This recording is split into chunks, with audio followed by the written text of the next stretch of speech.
ఇప్పుడు జబర్దస్త్ ఆగిపోయింది. రీజన్ ఏంటండి ఆపేయడానికి? నేను ఆపడానికి రీజన్ ఏంటంటే మనకు సినిమా ఇండస్ట్రీ అంటేనే స్టెబిలిటీ లేని ఇండస్ట్రీ. జబర్దస్త్లో ఉన్న ఆర్టిస్టుల వల్ల సీనియర్ ఆర్టిస్ట్ కమెడియన్స్లో సైడ్కి వెళ్ళిపోవడం జరిగింది. ఉన్న ఆర్టిస్టులు ఎంతో కాలం ఉండరు. జబర్దస్త్లో ఉన్న వేరే ఎక్కడ ఉంది. ఇంకా వేరే కొత్త టాలెంట్ వాళ్ళు వచ్చినప్పుడు ఈ పాత వాళ్ళని పక్కకు పెట్టి ప్రతి ఒక్కరి దగ్గరికి వెళ్ళి మనకు ఒక అవకాశం రావాలంటే వెళ్ళి అడుక్కోవాలి. ఇది అడిగినోడికి ఇవ్వకుండా అడగనోడికి ఎందుకు ఇవ్వాలి? నేను అడుక్కునేదే కాక రాజకీయం జరుగుతూ ఉంటుంది. జరుగుతుండొచ్చు, జరుగుతాయి కూడా. ఇలా ఆఫీసులకు వెళ్ళకపోవడం వల్ల కూడా మనకు ఆఫర్స్ తగ్గిపోతాయి కదా. ఒక స్టాండర్డ్ ఉన్న పర్సన్ వెళ్ళి ఆపర్చునిటీ అడిగాడు అనుకో, హై స్టాండర్డ్ ఉన్నోడు అడగలేదనుకో. ఎంతమందికి అన్న లైఫ్ ఇచ్చినాం? తీసుకున్న హెల్ప్ని చెప్పడం అనేది వాళ్ళ మంచితనం. అది నేనే చేశానని చెప్పుకోవడం గర్వం. అన్న ఇచ్చిన ఆఫర్స్ ఇచ్చిన అందరూ అక్కడక్కడ అలా మంచి మంచి పొజిషన్స్లో ఉండి మంచిగా సెట్ అయ్యి ఉన్నారు. అదిరే అబ్బాయి ఇంకా అలా ఉండిపోయాడు. అంబిషన్ ఏంటంటే సినిమా ఇండస్ట్రీలోనే ఉండాలి, ఇక్కడే పోవాలి. భజన చేస్తేనే జీవితం అనేది చెడ్డన్న ఇచ్చిన ఒక స్టేట్మెంట్. భజన చేయాలి, మస్కా కొట్టాలి, ఇవన్నీ ఉన్నా కూడా నేను చేయలేను. ఎందుకంటే అనే ఒకప్పుడు జబర్దస్త్ ఎలా ఉండేది, ఇప్పుడు ఎలా ఉంటుంది? ఒక బూత్ షో, డబుల్ మీనింగ్ వర్డ్స్ ఎక్కువైపోతున్నాయి. బూత్ షో అనే పేరు ఫస్ట్ నుంచి ఉంది మాకు. ఒకసారి ఒక ప్రోగ్రామ్కి వెళ్ళినప్పుడు, లండన్కి వెళ్ళినప్పుడు అసలు కొంచెం ఇది డీసెంట్ ఫ్యామిలీస్ వచ్చేది, డబుల్ మీనింగ్ అని. జబర్దస్త్ వాళ్ళు బ్యాడ్ మాట్లాడుకోవడం కానీ వాళ్ళు చేసినంత వరకే మనతో ఉంటారు. అది అయిపోయిన తర్వాత వాళ్ళెవరో మనం ఎవరో ఉన్నట్టు ఉంటారు. అన్నీ పేర్లు చెప్పను, బట్ మా దాంట్లో జబర్దస్త్లో ఒక పర్సన్కి హెల్త్ బాగాలేకపోతే కొన్ని సందర్భాలు ఉంటాయి శివ, అప్పుడు అడగాల్సిన అవసరం లేదు. కానీ అన్ని సందర్భాలు అందరికీ అంటే కష్టం. అదిరే అభి అయిపోయింది, ఆ లైఫ్ అయిపోయింది, ఫేడ్ అవుట్ అయిపోయారు. బయటకు నువ్వు తోసేసి నాకు ఇండస్ట్రీలో అవకాశాలు రాకుండా చేస్తే అదిరే అభి అనే పేరు ఉంటే ఎంత పోతుంది. హాయ్ హలో నమస్తే, నేను మీ anchor Shiva. Welcome to iDream media. ఈరోజు మన ముందున్న గెస్ట్, ఇప్పటికే ప్రోమో చూస్తే మీకు నా ముందున్న గెస్ట్ ఎవరు అర్థమైపోయి ఉంటుంది. అదిరే అభి బ్రో ఈరోజు మనతో ఉన్నారు. ఆయనతో మాట్లాడి జబర్దస్త్ విషయాలు, ఆయన యాక్టింగ్, ఆయన లైఫ్ ఎలా వెళ్తుంది ఇప్పుడు ప్రజెంట్ అనే దాని గురించి మనకు తెలియని విషయాలు తెలుసుకునే ప్రయత్నం అయితే చేద్దాం. అండ్ ఈ మధ్య కొన్ని మాటలు వినడం, లైక్ అదే జబర్దస్త్ నుంచి ఒక చంటి అన్న వచ్చి మాట్లాడడము, అదే విషయం పైన కొన్ని మాటలు నేను కూడా వేరే యాక్టర్ నుంచి కూడా తెలుసుకోవాలనిపించి నేను అభి గారిని పిలవడం జరిగింది. అయితే సరే అని వెంటనే వచ్చి ఈరోజు మనతో షేర్ చేసుకోవడానికి అభి బ్రో ఉన్నారు. హాయ్ బ్రో, ఎలా ఉన్నారు? బాగున్నారా? బాగున్నాను బ్రో. ఎప్పటి నుంచో అనుకుంటున్నాను బ్రోతో మాట్లాడాలి, ఒకసారి ఇంటర్వ్యూ చేయాలని. ఈరోజు కుదిరింది బ్రో మనకి. ఈ మధ్య కొంచెం ఒక వెబ్ సిరీస్ ఒక డైరెక్షన్ చేస్తున్నాను. సో చాలా సార్లు అనుకున్నాము అని ఇప్పుడు సెట్ అయింది. ఇప్పుడు సెట్ అయింది. ఇప్పుడు జబర్దస్త్ ఆగిపోయిందా? లేదే, మీరు ఆపేశారు. రీజన్ ఏంటన్నా ఆపేయడానికి? నేను ఆపడానికి రీజన్ ఏంటంటే ఆల్మోస్ట్ ఒక 9.5 to 10 years చేశాను సేమ్ స్కిట్స్ అన్ని. అంటే ఆల్మోస్ట్ ఇయర్లీ మనకు ఒక 52 స్కిట్స్ చేస్తున్నాం కదా. 500 స్కిట్స్ దాకా జబర్దస్త్లో ఉన్నాయి. అందులో నేను ఒక 400 స్కిట్స్ చేశాను. ఇంకా నాకేంటంటే ఇన్ని సంవత్సరాలు చేసినా ఇంతే. ఇప్పుడు అదిరే అభి అనేవాడికి ఒక క్రియేటివ్గా స్కిట్స్ చేస్తాడు అనేది ఒక పేరు వచ్చింది. అంతకంటే ఇంకెక్కువ చేయడానికి అక్కడ స్కోప్ కూడా నాకు పెద్దగా కనిపించలేదు. డబ్బులు మంచిగా ఇస్తారు, ట్రీట్మెంట్ బాగుంటుంది, అన్నీ బాగున్నాయి. కానీ ఒక సాచురేషన్ పాయింట్ వస్తుంది కదా మనకి. ఎక్కడైనా సాఫ్ట్వేర్లో కావచ్చు, లేకపోతే వేరే ఏ వర్క్ చేసినా కూడా ఒక సాచురేషన్ పాయింట్ ఉంటుంది. నెక్స్ట్ ఇంకేం చేయాలి, నెక్స్ట్ లెవెల్కి వెళ్ళాలంటే ఏం చేయాలి. సో ఆ స్టేజ్లో ఉన్నప్పుడు ఫస్ట్ నుంచి నేను డైరెక్షన్ చేయాలనేది నాకు కోరిక. సో ఇలా ఉండి చేయడం కుదరట్లేదు. కంప్లీట్ ఫోకస్ షిఫ్ట్ చేసి టోటల్గా సినిమాల మీద పెడదామని చెప్పి అప్పుడు బయటకు రావడం జరిగింది. సినిమా ఇండస్ట్రీలో కూడా కదన్నా యాక్టింగ్ అప్పుడు ఇలా సినిమాలో కనిపిస్తుంటారు, మళ్ళీ గ్యాప్ ఇస్తూ ఉంటారు, మళ్ళీ వస్తుంటారు, మళ్ళీ గ్యాప్ ఇస్తుంటారు. ఎందుకంటే గ్యాప్ మీరు ఇస్తున్నారు, కావాలని ఇవ్వరు. గ్యాప్ వస్తూ ఉంటుంది. మనకు సినిమా ఇండస్ట్రీలో హిట్ ఉంటే ఒకసారి టాప్ రేంజ్కి తీసుకెళ్తారు. ఒక్కొక్కసారి ఎంత పెద్ద యాక్టర్ అయ్యి, ఎంత బిజీగా ఉన్న యాక్టర్ అయినా కొన్ని సందర్భాల్లో సైలెంట్గా ఇంకేం వర్క్ లేకుండా ఇంట్లో కూర్చునే సందర్భాలు కూడా వస్తాయి. సో మనకు సినిమా ఇండస్ట్రీ అంటేనే ఒక స్టెబిలిటీ లేని ఇండస్ట్రీ. అది ఒకసారి అప్ ఉండొచ్చు, ఒకసారి డౌన్ ఉండొచ్చు. కాబట్టి ఈ మార్పులు వెళ్ళడాలు రావడాలు ఇవన్నీ జరుగుతూ ఉంటాయి. ఈ స్టెబిలిటీ ఎందుకన్నా ఎలా అవుతుంటది, అప్ అండ్ డౌన్స్ రీజన్ నేను నా అనాలిసిస్ ప్రకారం ఏంటంటే మోర్ పీపుల్ ఎక్కువ జనాలు, డిమాండ్ తక్కువ ఉండి సప్లై ఎక్కువ ఉంటే, కమర్షియల్ దాంట్లో మాట్లాడాలంటే, కామర్స్ విషయంలో మాట్లాడాలంటే, ఉన్న క్యారెక్టర్స్ కొన్ని ఉంటే సప్లై 100 మంది వచ్చి నిలబడ్డప్పుడు ఓకే వీడికి ఇంత ఇవ్వాలి అమౌంట్, వీడికంటే వాడికైతే ఇంకా తక్కువ ఇచ్చుకోవచ్చు కదా, అప్పుడు మనకు డబ్బులు మిగులుతాయి అని చెప్పేసి తక్కువ అమౌంట్ వచ్చే వాళ్ళని పిక్ చేసుకోవడం వల్ల ఎక్కువ డబ్బులు ఛార్జ్ చేసే పర్సన్ సైలెంట్ ఖాళీ అయిపోతాడు. సో ఇది ఇండస్ట్రీలో చాలా సంవత్సరాల నుంచి నడుస్తుంది. కాబట్టి దట్ ఈస్ హౌఎవర్ దేర్. మనకు ఎక్స్ట్రాడినరీ ఇతను కాకపోతే ఇంకెవ్వరూ లేరు అనే ఆప్షన్ క్రియేట్ చేసుకోగలిగితే ఇంకా వాళ్ళకి తిరుగులేదు. అదర్వైజ్ ఇవి అప్స్ అండ్ డౌన్స్. ఇదే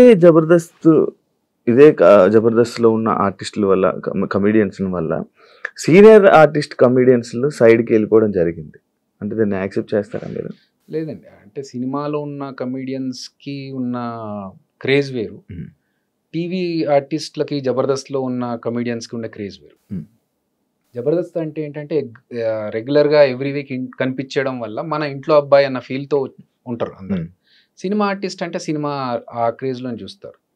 కాబట్టి ఇప్పటికీ మేము బ్రహ్మానందం గారిని, వేణుమాధవ్ అన్నను, ఆలీ అన్నను, వీళ్ళందరినీ ఇన్స్పిరేషన్గా తీసుకుంటూ ఉంటాం. వాళ్ళు చేసిన కామెడీలోంచి అరే మన స్కిట్లో ఇలాంటిది ఏదైనా వాడాలరా, జంధ్యాల గారి మార్క్ కామెడీ కావచ్చు. సో అవన్నీ మనకి ఇన్స్పిరేషన్ వచ్చింది వాళ్ళ నుంచి. జబర్దస్త్ వాళ్ళు కనిపిస్తున్నారు, ఎక్కువగా కనిపిస్తున్నారు, ఈ మధ్య కొంచెం వీళ్ళని చూడడానికి ఎక్కువగా జనాలు వస్తారని చెప్పేసి సీనియర్స్ని కాకుండా కొత్త వాళ్ళని వీళ్ళని తీసుకుంటే ఇంతకుముందు చెప్పినట్టు బడ్జెట్ తక్కువ, ప్లస్ వీళ్ళని ఎక్కువగా చూస్తున్నారు కాబట్టి వీళ్ళైతే ఇంకొంచెం బెనిఫిట్ ఉంటుండొచ్చు అనే ఒక్కటి తప్ప టాలెంట్లో వాళ్ళని మించి అయితే కాదు. సో సేమ్ థింగ్, ఇప్పుడు ఉన్న ఆర్టిస్టులు ఎంతో కాలం ఉండరు, జబర్దస్త్లో ఉన్న వేరే ఎక్కడ ఉన్నా, ఇంకా వేరే కొత్త టాలెంట్ వాళ్ళు వచ్చినప్పుడు ఈ పాత వాళ్ళని పక్కకు పెట్టి వాళ్ళని తీసుకుంటారు. It's cycle. ఇప్పుడు డైరెక్షన్ చేస్తున్నారు కదండి, ప్రతి ఒక్కరి దగ్గరికి వెళ్ళి మనకు ఒక అవకాశం రావాలి అంటే వెళ్ళి అడుక్కోవాలి, అడుక్కునేదే కాక రాజకీయం జరుగుతూ ఉంటుంది అని చెప్పి ఒక సందర్భంలో చెప్పడం జరిగింది. అది నిజమా? ఐ మీన్ ఉండొచ్చు, వాస్తవాలు ఉండొచ్చు, దాంట్లో జరుగుతుండొచ్చు కూడా. నేను ఈశ్వర్ సినిమా 22 సంవత్సరాలు ముందు చేశా, మధ్యలో కొన్ని సంవత్సరాలు గ్యాప్ వచ్చి, ఎందుకంటే నాకు తెలీదు. ఫస్ట్ ఆఫ్ ఆల్ నాకు సినిమా ఇండస్ట్రీ బ్యాక్గ్రౌండ్ లేదు. నేను నా ఫ్యామిలీ అందరు మా దాంట్లో ఫ్యామిలీ నుంచి first person to be a film actor. So నేను సినిమా ఇండస్ట్రీలోకి వచ్చినాక నాకు గైడ్ చేసేవాళ్ళు ఎవరు లేరు. సాఫ్ట్వేర్ కి తర్వాత వెళ్ళా, ఫస్ట్ యాక్టింగ్, ఫస్ట్ యాక్టర్ గా వచ్చిన తర్వాతనే సాఫ్ట్వేర్ కి వెళ్ళా. సో ఒక యాక్టర్ గా నేను ఈశ్వర్ సినిమా తర్వాత గౌతమ్ ఎస్ఎస్ ఇవన్నీ చేస్తున్నప్పుడు నాకు ఆఫీస్లోకి వెళ్ళి వాళ్ళని అడగాలి ఆపర్చునిటీస్, నాకు ఏదైనా అవకాశం ఇవ్వండి, లేకపోతే నేను ఆడిషన్స్ ఇస్తా, ఇవన్నీ నాకు అప్పుడు తెలియదు, నన్ను గైడ్ చేసే వాళ్ళు కూడా లేరు. ప్లస్ ఇంకోటి ఏంటంటే నాకు సరే మనం ఇంత పెద్ద సినిమా చేసాము, మనం గురించి చూసారు మోహన్ బాబు గారు, వీళ్ళు పిలిపించి సినిమాలో అవకాశం ఇచ్చారు, అలాగే అందరూ పిలిచి మనం చూసాం కదా. నా పాయింట్ ఏంటంటే గర్వం కాదు, మనం వెళ్ళి వాళ్ళని ఇబ్బంది పెట్టి సార్ నాకు అవకాశం ఏంటారు, వీడు ఆఫీస్ దాకా వచ్చాడు ఏదో ఒకటి ఇవ్వాలి కదా పాపం అని చెప్పి ఏదో క్యారెక్టర్ ఇస్తే అది మనకు సూట్ అవ్వచ్చు అవ్వకపోవచ్చు, దానివల్ల ఎందుకు వాళ్ళకి నిజంగా ఇతను ఈ క్యారెక్టర్కి ఇతనే బాగుంటాడు అనిపిస్తే పిలుస్తారు కదా, పిలిచినప్పుడు మనం వెళ్ళి ఆడిషన్స్ కావాలన్నా ఇద్దాము అనే దృష్టిలో నేనున్నాను. అది ఆ గ్యాప్ పెరగడం వల్ల నాకు సినిమాలు అప్పుడు లేక నేనేం చేశానంటే ఇంకా ఇట్లా కాదు, నేను చదువుకున్నాను కదా, ఆపర్చునిటీస్ కోసం ఆఫర్స్ కోసం వెయిట్ చేస్తూ టైం ఎందుకు వేస్ట్ చేసుకోవడము, డబ్బులు కావాలి, ఫైనాన్షియల్ గా మనం ఒకటి స్టెబిలిటీ ఉండాలి అని చెప్పి నేను అప్పుడు జాబ్కి షిఫ్ట్ అయ్యాను. సో ఇక్కడ రాజకీయాలు జరుగుతాయి అనే విషయం మీరు అన్నారు కదా, దానికి ఉండొచ్చు, జరుగుతుండొచ్చు, జరుగుతాయి కూడా. ఎందుకంటే ఇప్పుడు ఫర్ ఎగ్జాంపుల్ జరిగిందా తెలీదు అంటే నేను పట్టించుకోను, రీజన్ చెప్తా.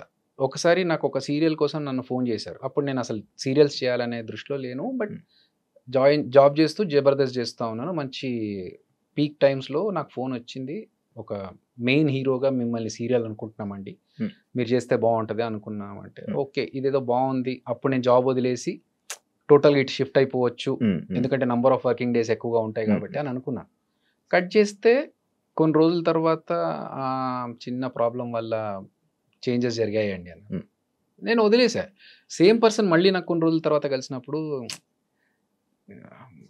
కొన్ని ఆబ్లిగేషన్స్ వల్ల కొన్ని చేంజెస్ జరిగాయండి అంటే అప్పుడు నాకు అర్థమైంది, ఓహో బ్యాక్ ఎండ్లో ఏదో జరిగింది అని చెప్పి. బట్ ఏంటి, ఎవరు చేశారు, ఎందుకు చేశారు అనేది పట్టించుకోవాల్సిన అవసరం అనిపించలేదు నాకు, ఎందుకంటే తెలుసుకొని చేయాల్సింది ఏం లేదు. I left it. సో జరుగుతాయి రాజకీయాలు అనేది డెఫినెట్గా. ఇప్పుడు ఫర్ ఎగ్జాంపుల్ ఒక డైరెక్టర్ ఉన్నాడు, అతనికి తెలిసిన పర్సన్ ఉన్నాడు, ప్రొడ్యూసర్ ఉన్నాడు, అతనికి తెలిసిన పర్సన్ ఉన్నాడు. ఇప్పుడు ఇద్దరిలో ఒకరికి ఆపర్చునిటీ ఉందంటే అక్కడ రాజకీయాలు జరుగుతాయి డెఫినెట్గా. మావాడిని పెట్టుకోవాలంటే మావాడిని పెట్టుకోవాలి. వర్త్ ఎవరు అనిపిస్తే వాళ్ళకి ఆపర్చునిటీ వస్తుంది నేను అనుకునేది. ప్లస్ ఫేట్ కూడా ఉండాలి. ఇబ్బంది పడలేదన్నా? Okay, it's a part of life journey. జరుగుతూ ఉంటాయి. మనం అవి పట్టించుకొని ఇబ్బంది పడుకుంటూ మనం ఆగిపోతే ముందుకు వెళ్ళలేము. ఇలా ఆఫీసులకు వెళ్ళకపోవడం వల్ల కూడా మనకు ఆఫర్స్ తగ్గిపోతాయి కదా? 100% తగ్గిపోతాయి కాదు, రావు. ఫస్ట్ ఆఫ్ ఆల్ అంటే ఇప్పుడు ఒక స్టాండర్డ్ ఉన్న పర్సన్ వెళ్ళి ఆపర్చునిటీ అడిగాడు అనుకో, హై స్టాండర్డ్ ఉన్నోడు అడగలేదు అనుకో, మనం ఏం ఆలోచిస్తాం, హ్యూమన్ సైకాలజీ, ఇది అడిగినోడికి ఇవ్వకుండా అడగనోడికి ఎందుకు ఇవ్వాలి నేను అని ఆలోచిస్తాం. సో ఇక్కడ ఉన్న వాళ్ళకి ఇవ్వచ్చు, అలా మిస్ అయిన ఛాన్సెస్ కూడా ఉండొచ్చు. బట్ నాకేంటంటే ఫస్ట్ ఆఫ్ ఆల్ నాకు వెళ్ళి అడగాలని తెలియదు. సెకండ్ థింగ్, ఇప్పుడు తెలిసిన తర్వాత నాకు పరిచయం ఉన్న డైరెక్టర్స్ దగ్గరికి వెళ్ళి నేను మాట్లాడి అడుగుతున్నాను, ఏదన్నా ఉంటే చెప్పండి, ఆడిషన్స్ వస్తాను, నేను ఇస్తాను, ఫోటోగ్రాఫ్స్ చూడండి, ఇది లుక్ నాది, if you want we can change, ఈ క్యారెక్టర్ ఇలాంటి క్యారెక్టర్స్ అయితే బాగుంటుంది. నో, రీసెంట్లో నేను డైరెక్షన్ చేస్తూ కూడా వేరే డైరెక్టర్స్ని వెళ్ళి కలిసారు. ఎందుకంటే నా అంబిషన్ ఏంటంటే సినిమా ఇండస్ట్రీలోనే ఉండాలి, ఇక్కడే పోవాలి. సో వేరే పెట్టుకోవద్దు మైండ్లో అని చెప్పేసి. అందుకనే ఆడిషన్ తెలియనప్పుడు నేను వెళ్ళలేదు, తెలిసిన తర్వాత వెళ్ళి కలుస్తున్నాను. వేరే డైరెక్టర్స్తో మాట్లాడుతున్నప్పుడు ఓకే ఏమైనా ఆపర్చునిటీస్ ఉంటే ఇప్పటికైనా. సో తెలిసిన తర్వాత అడుగుతున్నాను, అట్లా అని చెప్పి వాళ్ళని ఇబ్బంది పెట్టడం కదా. ఇప్పుడు వాళ్ళు ఏంటి, అరే పాపం అడుగుతున్నాడు, చాలా రోజుల నుంచి వెంట పడుతున్నాడు కదా, ఏదో క్యారెక్టర్ ఇచ్చేయాలని చెప్పి ఇచ్చారనుకోండి, అప్పుడు ఏంటి అక్కడికి వెళ్ళి గుంపులో ఒక నలుగురిలో ఒకరు నిలబడాలనుకో, అప్పుడు మనకు సాటిస్ఫాక్షన్ ఉండదు. చేయవన్నాలంటే ఒకళ్ళు వచ్చినా కూడా గుంపులో అంటే దానికి ఒక రికగ్నైజేషన్ ఉండాలి. 22 సంవత్సరాల నుంచి ఉన్నాను ఇండస్ట్రీలో. అట్లీస్ట్ మొన్న తేజ గారిని కలిసా, మాట్లాడినప్పుడు నేను జబర్దస్త్ చూడనమ్మా అన్న. పర్లేదు సార్, అందరూ చూడాల్సిన కంపల్షన్ ఏం లేదు, అందరూ ఒక్కొక్కరికి ఒక్కొక్క ఇష్టం ఉంటుంది అంటే, సరే ఎలాంటి క్యారెక్టర్స్ కావాలి అనుకుంటున్నావు నువ్వు యాజ్ యాక్టర్ అంటే, సరే 22 సంవత్సరాల నుంచి ఇండస్ట్రీలో ఉన్నాను, ప్రభాస్ అన్న క్రేజ్ ఏంటో తెలుసు మీకు, అదే సినిమాతో నేను స్టార్ట్ అయ్యాను, కొంచెం అన్నా మనకు పేరుండి గుర్తుపట్టేలాగా నాకు ఒక రికగ్నైజేషన్ వచ్చే క్యారెక్టర్, అరే ఈ క్యారెక్టర్ భలే చేశాడరా అనే క్యారెక్టర్ ఉంటే ఓకే సార్, అది పాజిటివా నెగిటివా ఏంటి అనేది తర్వాత. చిన్న క్యారెక్టర్ అయినా పెద్ద, ఒక్కొక్క చిన్న క్యారెక్టర్లకు కూడా ఉండిపోతాయి లైఫ్. సో అట్లా పర్టికులర్గా కాదు, కానీ నలుగురిలో కొంతమంది ఏం చేస్తారంటే, ఓకే జబర్దస్తులు నలుగురు ఉండాలి ఫ్రెండ్స్, హీరో ఉంటాడు, హీరోతో పాటు ఒక నలుగురు గ్యాంగ్ ఉంటుంది, ఊరికే ట్రావెల్ చేస్తూ ఉంటారు, డైలాగులు ఉన్నా లేకున్నా, అలాంటివి చేసి వేస్ట్. దానివల్ల మన టైం వేస్ట్, వాళ్ళ టైం వేస్ట్. ఊరికే ఎంతమందికి అన్న లైఫ్ ఇచ్చినావు నార్మల్గా? పెద్ద మాట అది, లైఫ్ ఇచ్చడం అనేది. అట్లేం లేదు, ఇప్పుడు నాకు ఒకరు ఆపర్చునిటీ ఇస్తేనే నేను ఇండస్ట్రీలోకి వచ్చాను. సో మనకు కుదిరినప్పుడు ఒకరికి ఏమైనా హెల్ప్ చేస్తే వాళ్ళ టాలెంట్ చూపించుకుంటారు కదా, అంతే తప్ప టార్గెట్ పెట్టుకొని వీళ్ళకి ఇలా చేయాలి, హెల్ప్ చేయాలి అన్నది అలాంటి ఇంటెన్షన్ అయితే లేదు. జబర్దస్త్లోని కానీ ఇందులోనే కానీ బయట ఉన్న ఆర్టిస్టులు కానీ సగం మంది చెప్పుకుంటారు, నేను ఈయన వల్ల వచ్చాను, ఈ పొజిషన్లో ఇలా ఉన్నాను అని చెప్తూ ఉంటారు. ఏమనిపిస్తుంటుంది అన్న నీకు? అది వాళ్ళ గ్రాటిట్యూడ్ చూపించుకోవడం, వాళ్ళ మంచి ఉద్దేశంతో వాళ్ళు తీసుకున్న హెల్ప్ని చెప్పడం అనేది వాళ్ళ మంచితనం. అది నేనే చేశానని చెప్పుకోవడం గర్వం. So I don't believe in that. ఇప్పుడు ఆదికే కావచ్చు, మిగతా అందరికీ కావచ్చు, వాళ్ళకున్న టాలెంట్తోనే పైకి వచ్చారు. మనం ఒక చిన్న సపోర్ట్ ఇచ్చాము, వాళ్ళకు ఒక ఆపర్చునిటీ ఇచ్చాము తప్ప, వాళ్ళని ఫస్ట్ నుంచి మనమే స్టార్ట్ చేసి మనమే క్రియేట్ చేసి మొత్తం పెడితే అది గ్రేట్. సో వాళ్ళకున్న టాలెంట్కి నేను కొంచెం సపోర్ట్ చేసి పుష్ చేశాను. అది వాళ్ళు చెప్పుకోవడం వాళ్ళ మంచితనం. అది యాక్చువల్ రీసెంట్గా నేను ఒకటి విన్నది, అన్న ఇచ్చిన ఆఫర్స్ ఇచ్చిన అందరూ అక్కడక్కడ అలా మంచి మంచి పొజిషన్స్లో ఉండి మంచిగా సెట్ అయ్యి ఉన్నారు, వై అదిరే అబ్బాయి ఇంకా అలా ఉండిపోయాడు అనేది ఒకటి ఉంది. దానికి ఏం చెప్తాను? ఏమో నాకు ఐడియా లేదు, బట్ నేను నా ఫ్లోలో నేను వెళ్తున్నాను. ఏదో ఎమోషన్ అవుతున్నాను. లేదు, కొంచెం స్ట్రెచ్ చేసుకుంటున్నాను కాదు, 2-3 రోజుల నుంచి వర్కౌట్ చేయట్లేదు, అందుకే కొంచెం స్ట్రెచ్ చేసుకుంటున్నాను. బట్ ప్రాబ్లం ఏంటంటే, నేను ఎక్కువగా దాని గురించి నేను ఎందుకు ఇక్కడే ఉండిపోయాను. ఐఎమ్ స్టిల్ రన్నింగ్ 22 years తర్వాత కూడా I'm still in the industry. So అదొక హ్యాపీనెస్. ఒక బాధలో కూడా నేను పాజిటివ్ సైడ్ చూడడానికి ట్రై చేస్తాను. I try to be optimistic every time. So I'm happy with what I'm now. ఎందుకంటే నా లైఫ్లో టచ్వుడ్ నేను అప్పు చేయాల్సిన సందర్భం రాకుండా చూసుకున్నాను. నాకు మేబీ మీరు అన్నట్టుగా యూనో ఎక్కువగా వెళ్ళిపోయి కలిసిపోయి వాళ్ళతో కూర్చొని మాట్లాడి మనకు కొంచెం ఆపర్చునిటీస్ కోసం ట్రై చేయడం అవన్నీ మనకు తెలియదు. నెట్వర్కింగ్ అంత ఎక్కువ లేదు. వచ్చినప్పుడు కలిసినప్పుడు మాట్లాడినప్పుడు మాత్రమే ఏంటి అని. అంతే తర్వాత ఒకసారి షూట్ అయిపోయినా ఆఫీస్ అయిపోయినా ఏదైపోయినా నేను డైరెక్ట్ ఇంటికే, ఇంకా వేరే ఫ్రెండ్స్ దగ్గరికి వెళ్ళి ఆడుకోవడాలు టైం పాస్లు చేయడాలు ఏం లేవు అస్సలు. ఏ అలవాటు లేదు. ఎక్కడ టైం పాస్లు చేసేది లేదు. ఎప్పుడో ఎవరిదో ఫ్రెండ్ బర్త్డే ఉంది ఖచ్చితంగా వెళ్ళాలి అంటే తప్ప, ఒక బర్త్డేకి వెళ్ళడం తప్ప అదర్వైజ్ హ్యాపీగా నేను ఇంట్లో కూర్చొని టీవీలు చూసుకుంటే సినిమాలు చూసుకుంటే అదే నా టైం పాస్. సో మేబీ అదొక రీజన్ కావచ్చు. అదర్వైజ్ అంటే నాకు ఎప్పుడు ఆ ఫీలింగ్ రాలేదు. అందరూ ముందుకు వెళ్ళిపోతున్నారు నేను ఇక్కడ ఉండిపోయానే అనే ఫీలింగ్ నాకైతే లేదు. ఎందుకంటే నేను ఉన్న దాంట్లో నాకు హ్యాపీగా ఉన్నాను. ఇదే టాపిక్. భజన చేస్తేనే జీవితం అనేది చంటన్న ఇచ్చిన ఒక స్టేట్మెంట్. భజన చేయాలి, ఇండస్ట్రీలో ఉండాలంటే భజన చేయాలి. వాళ్ళు నీకు ఏదైనా ఉండాలన్నా ముందుకెళ్ళాలని ఇది ఉండాలి. అది నాకు లేదు, నేను ఇక్కడ ఉండిపోయాను. దానికి యాక్సెప్ట్ చేస్తా ఉండొచ్చు. That's what I'm saying. నాకు తెలుసు భజన చేయాలి, మస్కా కొట్టాలి, ఇవన్నీ ఉన్నా కూడా నేను చేయలేను. ఎందుకంటే నాకు రాదు. అది ఆర్టిఫిషియల్గా తెలిసిపోతుంది శివ. ఇప్పుడు మన దగ్గరకు ఒకడు వచ్చి అన్నా నువ్వు అస్సలు తోపన్నా, నీ కామెడీ అద్దరిపోద్దన్నా పడిపడి నవ్వుతా అంటే నాకు తెలుసు. అరే నా స్టాండర్డ్ ఏంటో నాకు తెలుసు, నువ్వు చెప్పేది పేకుతున్నావని నాకు తెలుసు. సో అర్థమైపోతుంది వీడు మస్కా కొడుతున్నాడు. ఆ మస్కా కూడా ఏంటి కొంతవరకు రియలిస్టిక్గా ఉంటే ఓకే, అన్నా నీ బాడీ చూస్తే జిమ్ బాడీ ఇక్కడ అర్థమైపోతుంది. ఇది ఎగ్జాజరేట్ చేసి చెప్తారు చూసారా, మనకు అర్థమైపోతుంది వీడు కొంచెం ఆర్టిఫిషియల్ క్యాండిడేట్, వీడితో దూరం ఉండదు. సో ఇదే థింగ్ మనం అవతలతో చేయొద్దు. ఇప్పుడు ఒక హీరో సినిమా ఫ్లాప్ అయింది అనుకుందాం, మనం వెళ్ళి అద్దరిపోయింది సార్ సినిమా అద్దరిపోయింది అన్నా, అసలు నువ్వు నెక్స్ట్ అది ఇది అని చెప్తే వాళ్ళకి తెలియదు ఆ సినిమా పోయింది వీడు ఏదో పేకుతున్నాడు. అప్పుడు ఏంటి మన గురించి మన జెన్యూనిటీ గురించి వాళ్ళకు ఒక డౌట్ క్రియేట్ అవుతుంది. ఎందుకు చేయడం? అట్లాంటి విషయాల్లో నేను చెప్పకుండా ఉండడం ప్రిఫర్ చేస్తా. అబద్ధం చెప్పి వాళ్ళని కన్విన్స్ చేసి మోసం చేయడం కంటే ఐ రాదర్ కీప్ క్వైట్. నిజంగా బాగుండి నిజంగా ఎక్స్ట్రాడినరీ అనిపించినప్పుడు వెళ్ళి చెప్తా. అది మస్కా కదా, అలా వాళ్ళకి కూడా తెలుస్తుంది జెన్యూన్. అనే ఒకప్పుడు జబర్దస్త్ ఎలా ఉండేది, ఇప్పుడు ఎలా ఉంటుంది? రాను రాను ఒక బూత్ షో అని చెప్పి కామెంట్స్, రాను రాను కామెడీ తగ్గిపోయింది, డబుల్ మీనింగ్ వర్డ్స్ ఎక్కువైపోతున్నాయి అనే దానిపై నువ్వేమని చెప్పాలనుకుంటున్నా? యాక్చువల్గా బూత్ షో అనే పేరు ఫస్ట్ నుంచి ఉంది మాకు. అది ఎలా చెప్పాలి, ఇప్పుడు నేను ఒక స్కిట్ చేశాను. నేను ఒక ఎంఎస్సి ఎలక్ట్రానిక్స్ బ్యాక్గ్రౌండ్ పీజీ స్టూడెంట్ని, సాఫ్ట్వేర్ బ్యాక్గ్రౌండ్ నుంచి వచ్చి జనాలు ఎంజాయ్ చేస్తున్నారు ఇదే ప్యాటర్న్ ఏమో అనుకునే ఒక అపోహతో ఒక స్కిట్ చేసా. దానికి బండబూతులు పడ్డాయి నాకు, తిట్లు. అరే ఇది కాదా, ఓకే ఐ రియలైజ్డ్ చెయ్యొద్దు ఇలా అని చెప్పి. కానీ వర్స్ట్ థింగ్ ఏంటంటే శివ, ఇప్పుడు అదే క్లిప్ ఏదైతే ఉంటుందో అది వైరల్ ఉంది. ఇంకా 10 సంవత్సరాల కూడా అదే క్లిప్ వైరల్ ఉంది. నేను సోషల్ రెస్పాన్సిబిలిటీ ఉంది మనకు కూడా, మనం చేయాలి, మంచి విషయాలు చెప్పాలి, జనాలకి మెసేజ్ చెప్పొచ్చు దీని ద్వారా అని చెప్పి చెట్ల గురించి, చెట్లు నాటాలనే విషయం, నీళ్లు సేవ్ చేయాలనే విషయం కావచ్చు, ఇలాంటి చాలా విషయాలు చెప్పాను. తడి చెత్త పొడి చెత్త ఈ సెపరేషన్ గురించి చాలా మందికి తెలియదు. ఈ స్కిట్స్ లో భాగంగా చెప్తే ఏమైనా ఇన్ఫర్మేషన్ వస్తుందేమో, అసలు ఎవడు పట్టించుకోలేడు దాని గురించి. సో బూత్ షో అని అన్నారు, అవి జరిగినాయి. కానీ చాలా మంది ఏంటంటే వచ్చి మేము బాగా ఎంజాయ్ చేస్తామండి ఇలాంటి స్కిట్స్ అని కూడా చెప్పిన వాళ్ళు ఉన్నారు. సరే అప్పటికి ఇప్పటికీ మారింది, రాను రాను ఇంకా వర్స్ట్ అవుతుంది అంటే మేబీ ఆడియన్స్ పర్స్పెక్టివ్ కూడా మారుతుంది. ఒక డికేడ్ 10 years అవుతుంది కదా జబర్దస్త్ స్టార్ట్ అయ్యి. సో అప్పుడున్న ఆడియన్స్ ఇప్పుడున్న ఆడియన్స్ కి జనరేషన్ మారేసరికి ఆ తేడా వల్ల మేబీ అలా అనిపిస్తుందేమో. బట్ ఎక్స్ట్రీమ్ వెళ్ళిపోయి చేస్తున్నవైతే ఏం లేవు. ఆల్రెడీ ఫస్ట్ నుంచి ఉన్నవే ఇప్పుడు చేస్తున్నారు. ఇప్పుడున్న వాళ్ళు కూడా మా టీమ్స్లలో ఉన్న వాళ్ళు ఇప్పుడు టీమ్ లీడర్స్ అయ్యారు.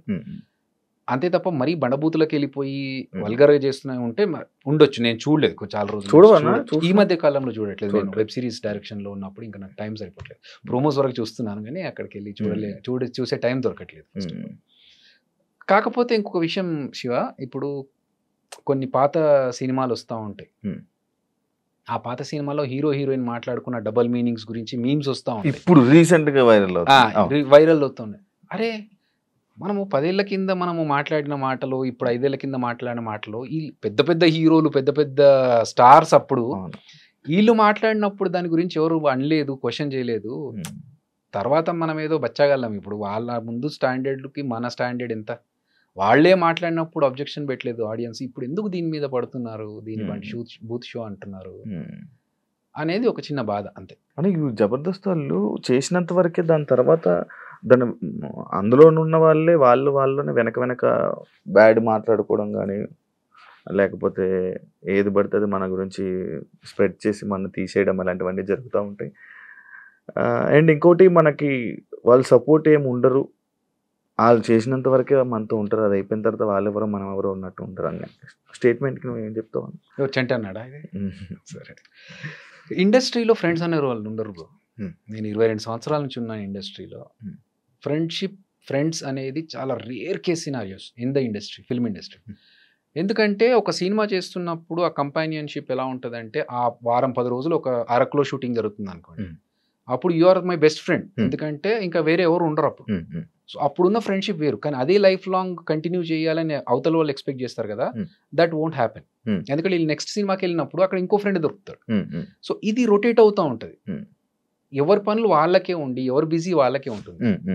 సో అవతల వాళ్ళకి హెల్ప్ చేయడం అనేది ఒక రేంజ్ వరకు ఓకే. ఫర్ ఎగ్జాంపుల్ ఇప్పుడు నువ్వు వచ్చి, అన్న నాకు ఇది ఒక చిన్న విషయం ఉంది, నాకు ఒక సజెషన్ కావాలి, ఒక హెల్ప్ కావాలి, ఇది అన్నాను అనుకో, నా వల్ల ఎంత అవుతుందో అంత చేయగలుగుతాను. నా అంతకు నేనే వచ్చి నీ దగ్గరికి ఏంటి నీ పొజిషన్ అనే వాళ్ళే చాలా తక్కువ మంది ఇండస్ట్రీ. సో ఎవరి పనుల్లో వాళ్ళు ఉంటారు. First of all we should not expect చేసుకోవడం వల్ల ఇలాంటివన్నీ వస్తాయి. ఎగ్జాక్ట్లీ. ఇప్పుడు మనము, నేను ఎందుకు వేరే ఫ్రెండ్స్తో తిరగను, ఇంటికి వెళ్ళిపోయి నా పని నేను చేసుకుంటా అంటే, ఈ ఫ్రెండ్షిప్ అనేది సినిమా ఇండస్ట్రీలో not a genuine thing. So కలవడం వరకు, మాట్లాడుకోవడం వరకు హ్యాపీ, అది ఓకే. అంతేగాని నాకు ఇతని వల్ల ఏదన్నా ఆపర్చునిటీ రావాలనో, లేకపోతే అతని వల్ల ఇంకా సపోర్ట్ దొరకాలనుకోవడం కష్టం. మనం ఎక్స్పెక్టేషన్స్ పెట్టుకోకపోతే మనం హ్యాపీగా ఉంటాం. ఇప్పుడు ఆ ఎక్స్పెక్టేషన్ పెట్టుకోకుండా ఉండాలంటే మనం ఏం చేయాలి? మనకు తగ్గట్టుగా మనం ప్లాన్ చేసుకోవాలి.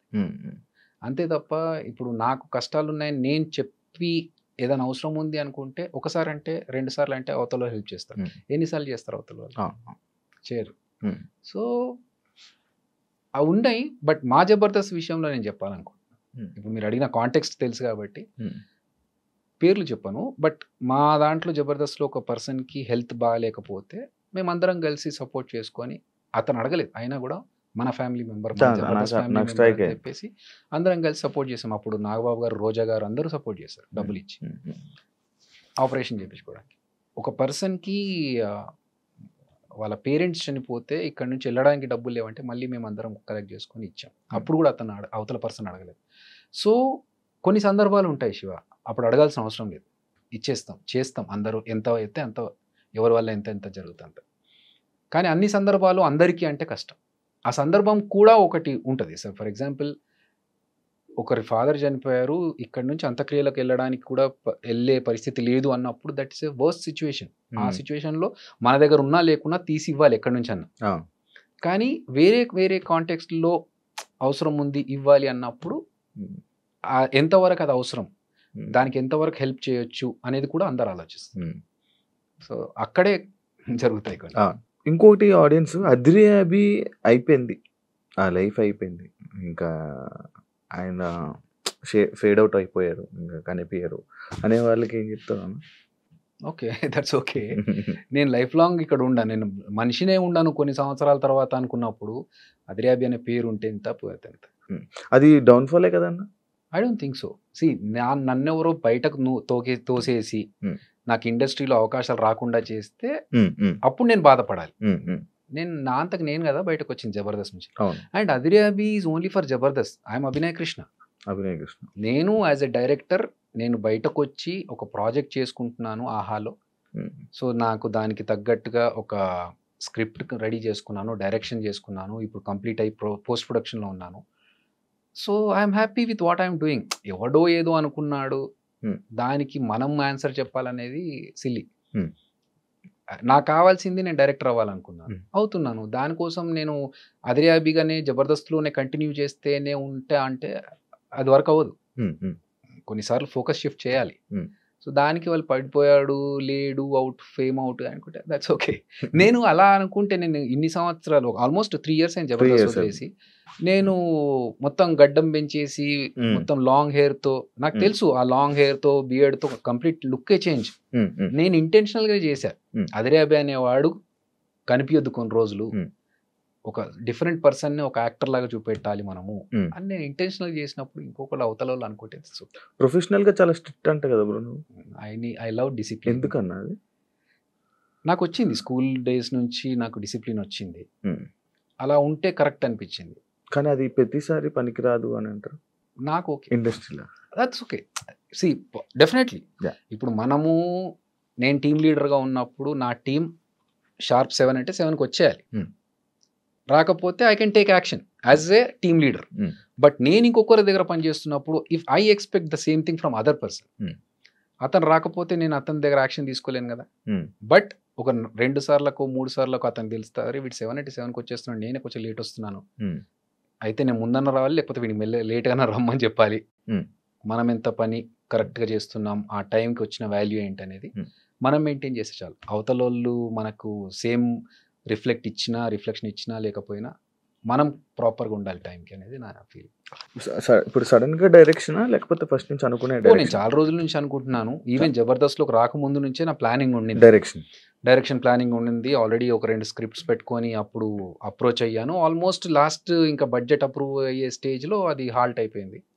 దాని తర్వాత ఇంకా సర్లే ఇట్లా అయితే కాదు, కొంచెం విల్ ట్రై సంథింగ్ ఎల్స్. మధ్యలో వేణన్న కూడా సినిమా బలగం సినిమా తీసుకొని రావడం జరిగింది. అది బాగా సపోర్ట్ అని మీ అందరికి ఒక బూస్టప్ అనుకుంటా. 100%. ఎందుకంటే అంతకు ముందు మేము జబర్దస్త్ ఆర్టిస్టులు అని చెప్పేసి వెళ్ళి డైరెక్షన్ చేద్దామని అనుకుంటే, మీరు యాక్టర్స్ కదా, మీరు జబర్దస్త్ కామెడీ చేసుకునేటోళ్ళు మీరేం డైరెక్షన్ చేస్తారన్నారు. వేణు ఎప్పుడైతే చేశాడో అప్పుడు వేణు తర్వాత అందరికి ఒక రెస్పెక్ట్ పెరిగింది. అంటే ఓకే మేబీ వీళ్ళు కూడా చేయొచ్చు అట్లని చెప్పేసి ఇమ్మీడియట్ గా ఇచ్చేస్తాం అని అన్నారు. వాళ్ళు టెస్ట్లు వాళ్ళు పెడతారు, కూర్చోబెట్టి మాట్లాడుతున్నప్పుడు వీడికి ఎంత నాలెడ్జ్ ఉంది ఏంటి అనేది కూడా తెలుసుకుంటారు. సో దానివల్ల మనం ప్రూవ్ చేసుకోవడానికి ఒక మంచి ప్లాట్ఫామ్ ఇచ్చాడు వేణు. ఎందులోనా ఇది ఎందులో రిలీజ్ చేయాలనుకుంటున్నాను? మనది ఆహాలో. అయిపోయింది షూటింగ్ అయిపోయింది. నేను ఆఫర్ అడుగుదాం అనుకున్నాను అన్న.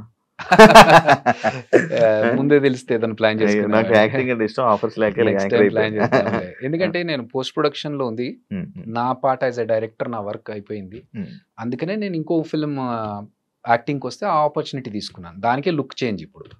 అదర్వైజ్ లాంగ్ హెయిర్ మంచి రోల్, పెద్ద క్యారెక్టర్ అన్న ఒక మెయిన్ లీడ్ గా వచ్చింది ఒక క్యారెక్టర్. సో ఆ సినిమా చేస్తున్నాను. అది చేస్తున్నాను కాబట్టి చేంజ్. అండ్ కాకపోతే అక్కడ సైడ్ నా డైరెక్షన్ సైడ్ అంతా వర్క్ అయిపోయింది కాబట్టి అది అయిపోయిన తర్వాతనే షిఫ్ట్ అయ్యి, అదర్వైజ్ పనులు సగంలో వదిలేసి ఇక్కడ రావడం కరెక్ట్ కాదు. అంటే నువ్వు నార్మల్గా నువ్వు ఇలాగ యాక్టింగ్ చేయాలి, నీది ఇది రోలు, నువ్వే మెయిన్ లీడు ఇది అనగానే వెళ్ళి ఫ్రీగా అది ఏంటి స్టోరీ కూడా వినకుండా వెళ్ళి నార్మల్గా చేసేస్తావా? అలా చేసిన కూడా కొన్ని ఉన్నాయి అంటాను. లేదు, నేను చేయలేదు అట్లా. అలా చేయలేదు. అలా వచ్చిన సినిమాలు సబ్జెక్టులు వచ్చి ఇలా మీరు చేస్తే బాగుంటుంది మెయిన్ లీడ్గా అని కొన్ని సినిమాలు వచ్చాయి. కంటెంట్ అది విని వద్దులే అని చెప్పారు, చెయ్యనని చెప్పారు. ఎందుకంటే అలాంటి కంటెంట్ చేసి పాడు చేసుకోవడం కంటే వద్దు అని చెప్పేసి. అన్న మీలో ఎవరు కోటీశ్వరుడికి క్రియేటివ్ డైరెక్టర్? నేను క్రియేటివ్ డైరెక్టర్. తెలుసా ఎవరికి? అందరికి తక్కువ మంది కదా. అంటే ఐ మీన్ అవసరం ఉన్న వాళ్ళకి తెలుసు. బట్ చిరంజీవి గారు చేసినప్పుడు మీలో ఎవరు కోటీశ్వరుడు 4th సీజన్ అది. అవును, ఆ సీజన్ కి నేను క్రియేటివ్ డైరెక్టర్గా చేశాను. అప్పటికి నీకు ఫేమ్ ఉండే కదా? అప్పటికి జబర్దస్త్ చేస్తున్నాను. మరి ఎందుకన్నా అది? నాకు చిరంజీవి గారితో వర్క్ చేయడం, ఆయన అప్పటికి ఇంకా 150 రిలీజ్ అవ్వలేదు. సో అది షూటింగ్ లో ఉంది, ఈ ఆపర్చునిటీ ఉంది. చిరంజీవి గారు చాలా గ్యాప్ తర్వాత is coming back in to cinema.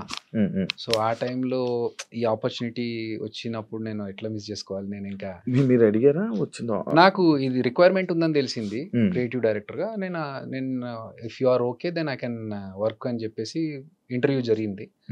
ఇంటర్వ్యూలో వాళ్ళకు నేను ఒక పీపీటీ షేర్ చేసి అవన్నీ చేసి ఆల్రెడీ కార్పొరేట్ స్టైల్లో వర్క్ చేసుకున్నాను కాబట్టి సో వాళ్ళకి అది నచ్చి తర్వాత వాళ్ళు నన్ను తీసుకున్నారు. తర్వాత చిరంజీవి గారికి ఇంట్రడ్యూస్ చేసినప్పుడు చూశాను ఈ అబ్బాయిని అంటే, సార్ నేనే సార్ అభి అంటే, నువ్వేంటి ఇక్కడ డైరెక్షన్ డిపార్ట్మెంట్ క్రియేటివ్ డైరెక్టర్? నాకు ఇంట్రెస్ట్ సార్, మీతో కలిసి వర్క్ చేస్తే హ్యాపీగా ఉంటుంది. అంటే అదే కాకుండా బాహుబలి మూవీ టైంలో రాజమౌళి గారితో వర్కింగ్ ఎక్స్పీరియన్స్ ఏంటన్నా? చాలా వాస్ట్ ఎక్స్పీరియన్స్ అది. నేర్చుకోవడానికి చాలా ఉంది అక్కడ. ఒక ఫస్ట్ ఆఫ్ ఆల్ అక్కడ డిసిప్లిన్ అనేది అక్కడ నాకు ఇంకా స్ట్రాంగ్ అయింది. అంటే ఒక స్టేజ్కి వచ్చిన తర్వాత ఆయన కూడా, రాజమౌళి గారు కూడా అంత పర్ఫెక్ట్ టైమింగ్ మెయింటైన్ చేస్తూ ఒక పద్ధతి వెళ్తున్నారు అన్నప్పుడు మన బతుకునేంత మనం ఎందుకు చేయకూడదు ఇలాగే? అంత సక్సెస్ అవ్వాలంటే ఆ డిసిప్లిన్ ఉండాలేమో, అది ఇంకా మనం గట్టిగా పెట్టుకోవాలి కదా అని చెప్పేసి. ఆయన దగ్గరికి వెళ్ళడం ఓన్లీ డైరెక్షన్ నేర్చుకోవడానికి వెళ్ళారా? డైరెక్షన్ నేర్చుకోవడానికి. అదే ఆయన పరిచయం కదా, మరి ఆయన మూవీ ఆఫర్ కానీ అడగడం కానీ అలాంటివి ఏం చేయలేదా మీరు? ఆయన అడగడం లేదు. అంటే నాకు అదృష్టం ఏంటంటే, నేను రాజమౌళి గారు ఈగ సినిమా చేస్తున్నప్పుడు కంటే ముందు నుంచే పరిచయం. అంటే ఎలా అంటే, రవీంద్ర భారతిలో నేను ఒకసారి స్టేజ్ ప్రోగ్రామ్ చేశాను. కీరవాణి గారు దానికి గెస్ట్గా వచ్చారు. అది చూసి ఆయన ఫుల్గా ఇంప్రెస్ అయిపోయి నా డాన్స్ ఇమిటేషన్ చూసి, నాకు dance imitation Limca book of records ఉంది.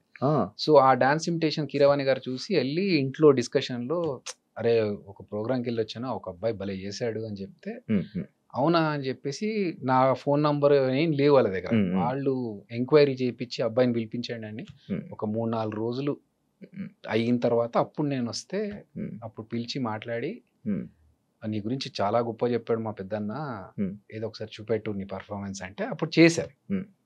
ఇంకా వాళ్ళు ఫుల్గా ఎంజాయ్ చేశారు. ఇంకా అక్కడి నుంచి వాళ్ళతో పరిచయం పెరిగింది. తర్వాత యమదొంగ టైంలో వాళ్ళ ఆడియో ఫంక్షన్కి నాకు కొన్ని సలహాలు అడిగారు. ఈగ టైంలో ఆ మాస్కెట్ ఆడియో ఫంక్షన్లో ఒక మాస్కెట్ ఉంటుంది ఈగలాగా, ఆ ఐడియా డిస్కషన్లో నేను ఐడియా చెప్పింది నేనే. సో అట్లా పరిచయం ఏర్పడింది. ఇప్పుడు నేను వెళ్ళి, సార్ నాకు ఒక ఆపర్చునిటీ ఇవ్వండి యాక్టింగ్కి అంటే, ఫస్ట్ ఆఫ్ ఆల్ రాజమౌళి గారి సినిమాలో ఎలా ఉంటాయో తెలుసు, హీరో విలన్ తప్ప ఇంకా మిగతా వాళ్ళ క్యారెక్టర్స్ ఎలా ఉంటాయి. మనకున్న దీనికి మనం వెళ్ళి ఏదో అడిగి ఎందుకు ఇబ్బంది పెట్టడం, నేను చెప్పా కదా వాళ్ళకు. అలాగే వాళ్ళు కూడా ఈగలో ఒక కానిస్టేబుల్ క్యారెక్టర్ ఉంటుంది, అరే దీనికి వీడైతే బాగుంటుంది కదా అని చెప్పి నన్ను పిలిపించి, ఈ క్యారెక్టర్ ఉందిరా చేసేయి అన్నారు. హ్యాపీగా వెళ్ళి చేసుకొని వచ్చా. తర్వాత బాహుబలిలో అలాగే అసిస్టెంట్ డైరెక్టర్గా వర్క్ చేస్తున్న టైంలోనే పిలిచి, ఒక క్యారెక్టర్ ఉందని వెళ్ళి గెటప్ వేసుకొని రన్నా, ఏం అర్థం కావట్లేదు. సో వాళ్ళు ఇచ్చారు, ఇచ్చిన దాన్ని నేను ఏమంటారు మహాప్రసాదం లాగా తీసుకున్నాను. ఆ చిన్న చేసిన 1 డైలాగ్ క్యారెక్టర్ అయినా కూడా నాకు ఉండిపోయింది లైఫ్లో. చిరంజీవి గారు కూడా గుర్తుపెట్టుకొని చెప్పారు, బాహుబలిలో చూసానయ్యా నీ సెకండ్ టైం కదా నువ్వు మళ్ళీ బాహుబలికి ప్రభాస్ తో మళ్ళీ చేయడం? కరెక్ట్, బాహుబలిలో. కాకపోతే ప్రభాస్ అన్న కాంబినేషన్ లేదు, బట్ మాట్లాడారా? అయ్యో రెగ్యులర్ గా పక్కనే కదా అసిస్టెంట్ డైరెక్టర్ ఉన్నప్పుడు, ఇంకా అదే మాట్లాడడం అవన్నీ గుర్తున్నాయా? రాగా ఫస్ట్ చూడగానే నువ్వేంటి ఇక్కడ డైరెక్షన్ ఆర్టిస్ట్ కదా నువ్వు, నాకు ఇష్టం అన్నా. సరే మన వాళ్ళంతా ఎలా ఉన్నారు, ఇంకా అన్ని డిస్కషన్స్ అయిపోయిన తర్వాత ఇంకా అప్పుడు రిహార్సల్స్ వాళ్ళంతా చేస్తుంటే పక్కన కూర్చొని, ఏంటి ఎవరెవరు ఏ టైంకి వస్తున్నారు, ప్రాక్టీస్ ఎలా చేస్తున్నారు అంతా నేను మానిటరింగ్ చేయాలన్నా. ఏం అనిపిదా అన్న, అరే నేనేంటి ఇలా చేయడం అని? మనకి ఇష్టం ఉన్న వర్కే కాబట్టి మనం చేస్తాం. సో దానికి అనిపించడం అనేది పెట్టుకోదు మైండ్లో. First of all Eeshwar cinema తర్వాత నీకేమైనా నీ లైఫ్లో కెరీర్ మారడం కానీ, నీ లైఫ్ యాక్టింగ్ కానీ ఏమైనా కొత్తగా లైఫ్ జర్నీ టర్న్ అవ్వడం ఏమైనా జరిగిందా, లేకపోతే ఎప్పుడు ఉండేలాగానే ఉందా? చాలా జరిగినాయి. ఎలా వచ్చిందన్న అసలు ఆఫర్ కూడా? ఈశ్వర సేమ్ కీరవాణి గారు ఎలా చూశారో అదే రవీంద్ర భారతిలో జంధ్యాల హాస్యోత్సవం అని చెప్పేసి ఒక కార్యక్రమం జరిగింది. దాంట్లో నేను ఇమిటేషన్ డాన్స్ చేస్తుంటే జలదంకి సుధాకర్ గారు అని రైటర్, పరచూరు బ్రదర్స్ దగ్గర ఆయన గోస్ట్ రైటర్గా చేశారు. ఆయన జయంత్ గారికి ఈ సినిమా డైలాగ్స్ రాస్తున్నప్పుడు, ఈశ్వర్ సినిమా, ఫ్రెండ్ క్యారెక్టర్కి అబ్బాయి బాగుంటాడు సార్ కొంచెం అంటే, అందులో ఈశ్వర్లో ప్రభాస్ అన్న ఫ్రెండ్ పక్కన ఫ్రెండ్లో ఒకటికి సినిమా పిచ్చే, ఆ క్యారెక్టర్కి నన్ను నా డాన్స్ ఇమిటేషన్ చూసి అరే ఈడైతే కరెక్ట్గా యాప్ట్ అని చెప్పేసి పిలిపించారు. పిలిపించి ఆడిషన్స్ చేస్తే ఈ క్యారెక్టర్కి బాగా సూట్ అవుతావు నువ్వు అని చెప్పేసి ఆ క్యారెక్టర్లో పెట్టాడు. నాకు చెప్పడం ఏంటంటే, ఈశ్వర్లో ఫస్ట్ ఈ సినిమాలో ప్రభాస్ అండ్ నలుగురు గ్యాంగ్లో నువ్వు ఒక్కడవే కొంచెం బుర్రవాడి పనులు చేసేవాడివి, ఎందుకంటే డబ్బులన్నీ నీ దగ్గరే ఉంటాయి, నువ్వు డబ్బులు సంపాదించేవాడు, మిగతా వాళ్ళంతా నీ దగ్గర డబ్బులు తీసుకొని ఎంజాయ్ చేసే బ్యాచ్. సో ప్రభాస్ అన్నని ఏదన్నా అనగలిగే కెపాసిటీ నీకు ఒక్కడికి ఉంటుంది ఈ సినిమాలో అన్నట్టుగానే, ఆ సినిమాలో హీరోయిన్ గురించి ఒక చిన్న సీన్ వచ్చినప్పుడు నేను తిట్టేస్తా, ఏంట్రా దాని వెంట పడుతున్నా ఊరుకురికే, నీకు పని లేదా అని చెప్పేసి. సో మిగతా వాళ్ళు ఎవరు అలా ఉండరు. నా క్యారెక్టర్ అలాంటిది. సో అలా డిజైన్ చేసుకున్న క్యారెక్టర్కి ఆడిషన్స్లో నన్ను సెలెక్ట్ చేసి అక్కడ నుంచి నా సినిమా లైఫ్ స్టార్ట్ అయింది. అప్ అండ్ డౌన్స్, క్యారెక్టరైజేషన్ చేంజ్లు చాలా జరిగాయి. యాజ్ ఎ ఫ్రెండ్గా ఎంటర్ అయ్యాను. మధ్యలో కొన్ని రోజుల తర్వాత ఒక చిన్న 2 సినిమాలు హీరోగా వచ్చాయి. ఇవి వర్కౌట్ అవ్వట్లేదని చెప్పేసి మళ్ళీ సాఫ్ట్వేర్కి వెళ్ళాను. జాబ్ చేసుకుంటూనే మళ్ళీ టీవీకి వచ్చాను. జబర్దస్త్ ద్వారా, అంటే అంతకు ముందు యాంకర్గా వచ్చా. యాంకర్గా కొన్ని షోస్ చేసిన తర్వాత మళ్ళీ జబర్దస్త్ వచ్చింది. జబర్దస్త్లో ఒక కమెడియన్గా చేసుకుంటూ వచ్చా. So there are lot of changes. I'm enjoying the journey. ఇవన్నీ నీకు ఎక్స్పీరియన్స్ తో చేసావా అన్న, లేకపోతే ఇందులోకి రాగానే అవి నేర్చుకొని చేసినవా? లైక్ నేనంటే ఇప్పుడు ఒక యాంకర్ చేసావు, యాక్టింగ్ ఇంట్రెస్ట్ తో వచ్చేసావు అంటే నేర్చుకుని ఎక్కడైనా నేర్చుకుని వచ్చావా? లేదు, మనకు డాన్స్ వచ్చు. డాన్స్ ద్వారానే వాళ్ళు ఇచ్చిన సీన్ ని మనం ఎన్హాన్స్ చేసుకొని చూపిస్తున్నామా లేదా అనే ద్వారా యాక్టింగ్ వచ్చు. యాక్టింగ్, దాని తర్వాత యాంకరింగ్ కూడా నీకు రాదు. వచ్చానా ముందు యాంకరింగ్? అంతకుముందు ఎప్పుడు చేయలేదు. అంతకుముందు ఎప్పుడు చేయలేదు. సో వాళ్ళు ఎప్పుడైతే పిలిచి ఇట్లా ఈ టీవీలో మేము టీవీ షో స్టార్ట్ చేస్తున్నాము, మీరు యాంకరింగ్ చేస్తారంటే నాకు ఎక్స్పీరియన్స్ లేదు అంటే మేము గైడ్ చేస్తాం, మీరు రండి అన్నారు. సో అప్పుడు నేను జాబ్ చేస్తున్నాను. సో ఇది మంచి ఆపర్చునిటీ మనకు అని చెప్పేసి నేను వచ్చేసాను. నీ జర్నీలు మొత్తం అన్ని నాకు మీకు రానివే అలా జరుగుతూ ఉన్నాయి, అలా వస్తున్నా పోతున్నాయి. కానీ వచ్చిన దాన్ని మాత్రం నేను 100% ఎఫర్ట్స్ పెట్టి దాని మీద హోంవర్క్ చేసుకొని, ఫర్ ఎగ్జాంపుల్ యాంకరింగ్ అన్నప్పుడు ఓకే ఆ టైంలో ఉన్న యాంకర్స్ ఎవరు, వాళ్ళు చేస్తున్న పద్ధతులు ఏంటి, మనం వాళ్ళకంటే డిఫరెంట్గా చేయాలంటే ఏం చేయాలి. సో ఇఫ్ యూ సీ యాంకరింగ్లో డాన్స్తో స్టార్ట్ చేసింది ఫస్ట్ మేమే. నేను, నాతో పాటు ఇంకొక అమ్మాయి అలెఖ్య అని ఉండేది. సో ఇంట్రడక్షన్ షో స్టార్ట్ అవ్వాలి యాంకర్ది అన్నప్పుడు ఫస్ట్ ఇంట్రడక్షన్ వచ్చి ఒక డాన్స్ చేసి తర్వాత హాయ్ హలో నమస్తే welcome this is Adhire Abhinay Krishna. So ఆ స్టార్ట్ అనేది అక్కడి నుంచే స్టార్ట్ అయ్యింది. దాని తర్వాత ఇప్పుడు వేరే యాంకర్స్ డాన్స్లు చేస్తూ మాట్లాడడం ఇవన్నీ తర్వాత వచ్చినాయి. కానీ అదొక ఓకే, అప్పుడు లేదు మేము కొత్తగా స్టార్ట్ చేయాలని. ఒక యాంకర్గా ఇంకేం చేయొచ్చు, ఒక బ్రేక్ చెప్పేటప్పుడు ఎలా చెప్పొచ్చు. సో ఆ వర్క్ అయితే చేశాం. నేను అందరూ మురళీమోహన్ గారు దానికి జడ్జి నేను చేసిన షోకి. సో ఆయన చాలా అప్రిషియేట్ చేశారు ఆ విషయాన్ని. ఎందుకంటే నార్మల్గా అందరూ hi let's take a break now అన్నారు, వెల్కమ్ బ్యాక్ అంటున్నారు. నేను అన్నాను సార్ ఇలా కాదు, నేను ఏదో కొత్తగా చేస్తేనే కదా నన్ను యాంకర్గా రికగ్నైజ్ చేస్తారు. ఓకే తింటున్నారా, తింటూనే ఉండండి, మీరు తిని చేయి కడుక్కునే లోపు మళ్ళీ వచ్చేస్తాం, యాడ్ చేద్దాం సార్. ఈ మాట చెప్పినప్పుడు మురళీమోహన్ గారు ఎపిసోడ్ టెలికాస్ట్లో చూస్తూ కరెక్ట్ నేను తింటున్న టైంలోనే వచ్చిందయ్యా నువ్వు చెప్పిన మాట, అరే భలే కనెక్ట్ అయ్యామే అనుకున్నాను అని. సో మనకు తెలుసు ఏ టైంలో ఈ ఎపిసోడ్ పడుతుంది, ఆ టైంలో జనాలు ఏం చేస్తూ ఉంటారు.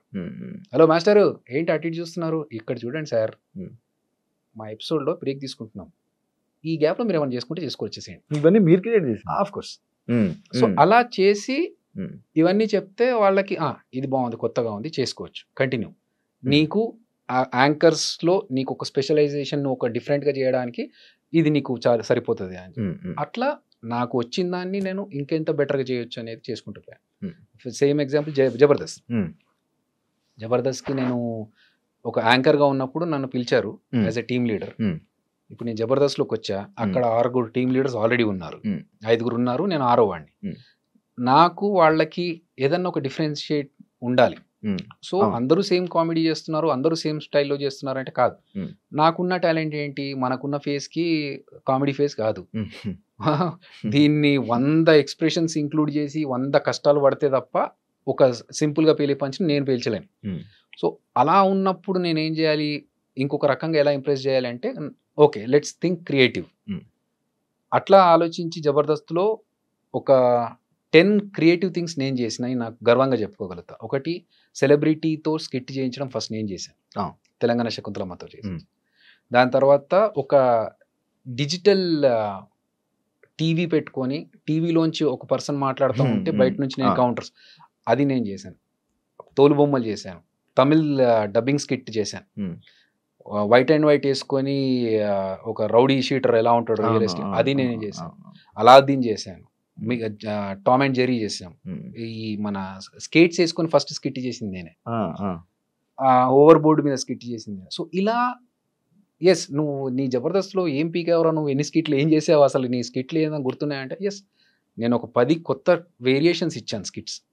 ఆ సాటిస్ఫాక్షన్ చాలు. అంటే జీవితం గురించి మీ ఫిలాసఫీ ఏం చెప్తావా? మారుతూ ఉంటుంది బ్రో. జీవితం అంటే ఎక్స్పీరియన్స్తో పాటు మన ఒక ఫిలాసఫీ కానీ మన డెఫినిషన్స్ కానీ మారుతూ ఉంటాయి. తెలిసిన వాళ్ళు ఎవరో టక్కున చనిపోయారు అనుకో, ఇంతే లైఫ్, ఎప్పుడు ఉంటామో ఎప్పుడు పోతామో తెలియదు, ఉన్న రోజులు కరెక్ట్గా ఉండాలి, హ్యాపీగా ఉండాలి, చేయాల్సినవన్నీ చేసేసుకోవాలి తొందరగా అనే ఒకటి ఉంటుంది. నేను మాత్రం ఫీల్ అయ్యేది ఏంటంటే, మన వల్ల ఇంకొకటి బాధపడొద్దు. మనం వాడిని సంతోష పెట్టకున్నా పర్లేదు, కానీ మన వల్ల ఇంకొకటి బాధపడకూడదు, ఇంకొకటి మోసం చేయకూడదు, అప్పు తీసుకోవద్దు ఎవరి దగ్గర. మన లైఫ్ మనం చేసుకుంటూ వెళ్ళిపోవాలి. అప్పు తీసుకోవడం తప్ప? నా విషయంలో తప్పు. ఎందుకు? అదొక బర్డెన్.